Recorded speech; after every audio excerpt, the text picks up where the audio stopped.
तो स्वागत है आप सभी का आपके अपने यूट्यूब चैनल टीना ऑफिशियल पर। अगर आप चैनल पर नए हैं तो चैनल को सब्सक्राइब कर दीजिए और वीडियो पसंद आए तो वीडियो को लाइक कर दीजिए। आज हम जानने वाले हैं मौलिक अधिकारों के बारे में कि मौलिक अधिकार क्या है और मौलिक अधिकार कितने प्रकार के होते हैं। इसके बारे में हम पूरी जानकारी जानेंगे। ये यूपीएससी से रिलेटेड है। तो चलिए शुरू करते हैं वीडियो को। मौलिक अधिकार भारत के संविधान के तीसरे भाग में वर्णित भारतीय नागरिकों को प्रदान किए गए वे अधिकार हैं जो सामान्य स्थिति में सरकार द्वारा सीमित नहीं किए जा सकते हैं और जिनकी सुरक्षा का प्रहरी सर्वोच्च न्यायालय है। ये अधिकार सभी भारतीय नागरिकों की नागरिक स्वतंत्रता प्रदान करते हैं, जैसे सभी भारत के लोग भारतीय नागरिक के रूप में शांति के साथ समान रूप से जीवन यापन कर सकते हैं। मूल संविधान में 7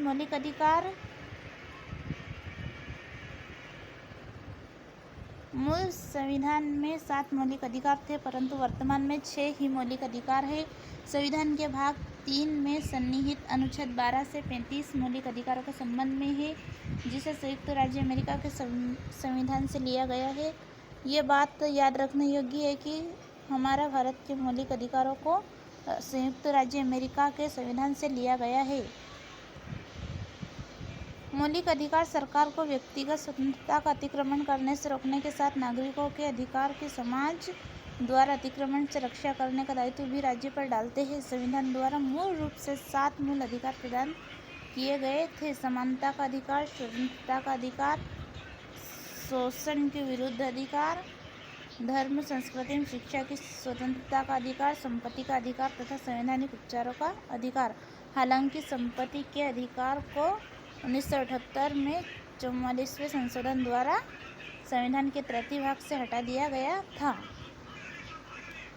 मौलिक अधिकार नागरिक और रहवासी को राज्य की मनमानी या शोषित नीतियों और कार्यवाही के सामने रक्षण प्रदान करने के लिए दिए गए संविधान के अनुच्छेद 12 में राज्य की परिभाषा दी हुई है। राज्य के अंतर्गत भारत की सरकार और संसद तथा राज्यों में से प्रत्येक राज्य की सरकार और विधानमंडल तथा भारत के राज्य क्षेत्र के भीतर या भारत सरकार के नियंत्रण के अधीन सभी स्थानीय और अन्य प्राधिकारी है। तो हम जानते हैं समता का अधिकार यानी समानता का अधिकार। अनुच्छेद 14 से 18 के अंतर्गत निम्न अधिकार कानून के समक्ष समानता संयुक्त राज्य अमेरिका के संविधान से उद्धृत है। कानून के समक्ष समानता जाति, लिंग तथा धर्म तथा मूलवंश के आधार पर सार्वजनिक स्थान पर कोई भेदभाव करना इस अनुच्छेद के द्वारा वर्जित है, लेकिन बच्चों एवं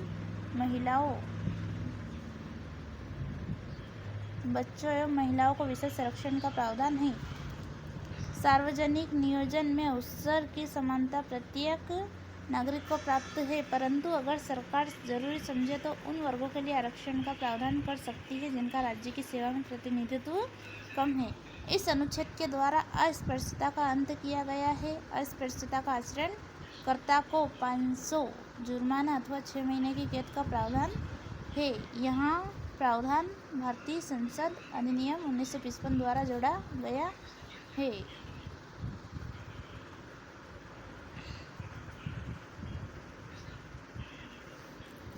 इसके द्वारा ब्रिटिश सरकार द्वारा दी गई उपाधियों का अंत कर दिया गया है। सिर्फ शिक्षा एवं रक्षा में उपाधि देने की परंपरा कायम रही है। अब जानते हैं स्वतंत्रता का अधिकार। तो इसके अंतर्गत क्या है? अनुच्छेद 19 से 22 के अंतर्गत भारतीय नागरिक को निम्न अधिकार प्राप्त है: वाक स्वतंत्रता आदि विषयक कुछ अधिकारों का संरक्षण, जमा होने, संघ या यूनियन बनाने, आने जाने, निवास करने और कोई भी जीविकोपार्जन एवं व्यवसाय करने की स्वतंत्रता का अधिकार है। अपराधों के लिए दोष सिद्धि के संबंध में संरक्षण, प्राण और दैहिक स्वतंत्रता का संरक्षण, शिक्षा का अधिकार, कुछ दशाओं में गिरफ्तारी और निरोध से संरक्षण। इनमें से कुछ अधिकार राज्य की सुरक्षा, विदेशी राष्ट्रों के साथ भिन्नतापूर्ण संबंध, सार्वजनिक व्यवस्था, शालीनता और नैतिकता के अधीन दिए गए हैं। तो ये हो गया हमारा स्वतंत्रता का अधिकार। अब हम जानते हैं शोषण के विरुद्ध अधिकार। अनुच्छेद 23 से 24 के अंतर्गत निम्न अधिकार वर्णित है। मानव और दुर्व्यापार और बाल श्रम का प्रतिषेध।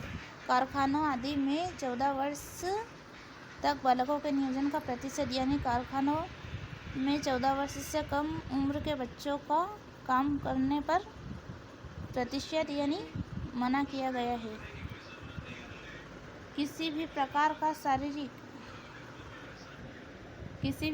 शारीरिक या मानसिक शोषण प्रतिषेध, यानी कोई भी किसी का शारीरिक या मानसिक शोषण नहीं कर सकता है। अब आता है धार्मिक स्वतंत्रता का अधिकार। अनुच्छेद 25 से 28 के अंतर्गत धार्मिक स्वतंत्रता का अधिकार वर्णित है, जिसके अनुसार नागरिकों को प्राप्त है अंतःकरण की और धर्म की अबाध रूप से मानने, आचरण और प्रचार करने की स्वतंत्रता। इसके अंदर सिखों को किरपान तलवार रखने की आज़ादी प्राप्त है, यानी सिखों को तलवार रखने की आज़ादी है। धार्मिक कार्यों के प्रबंध की स्वतंत्रता। किसी विशिष्ट धर्म की अभिवृद्धि के लिए करों के संदाय के बारे में स्वतंत्रता। कुछ शिक्षण संस्थाओं में धार्मिक शिक्षा या धार्मिक उपासना में उपस्थित होने के बारे में स्वतंत्रता। संस्कृति और शिक्षा संबंधी अधिकार। अनुच्छेद 29 से 30 के अंतर्गत प्राप्त अधिकार। किसी भी वर्ग के नागरिकों को अपनी संस्कृति सुरक्षित रखने, भाषा या लिपि बचाए रखने का अधिकार है। अल्पसंख्यक वर्गों के हितों का संरक्षण। शिक्षा संस्थाओं की स्थापना और प्रशासन करने का अल्पसंख्यक वर्गों का अधिकार।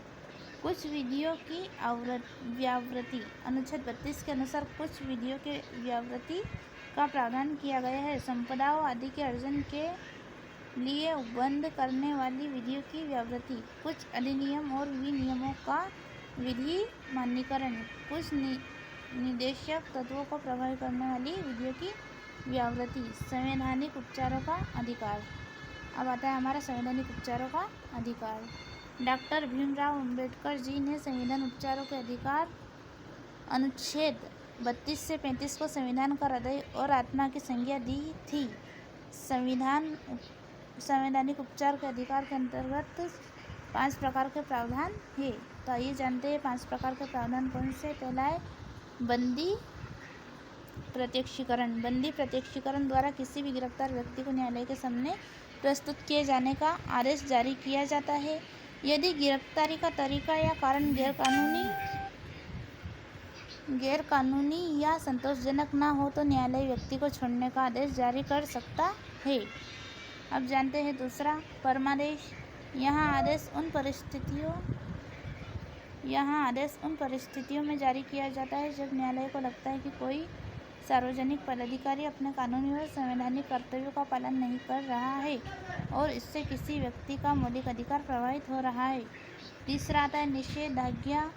जब कोई निचली अदालत अपने अधिकार क्षेत्र को अतिक्रमित कर किसी मुकदमे की सुनवाई करती है तो ऊपर की अदालतें उसे ऐसा करने से रोकने के लिए निषेधाज्ञा या प्रतिषेध लेख जारी करती है।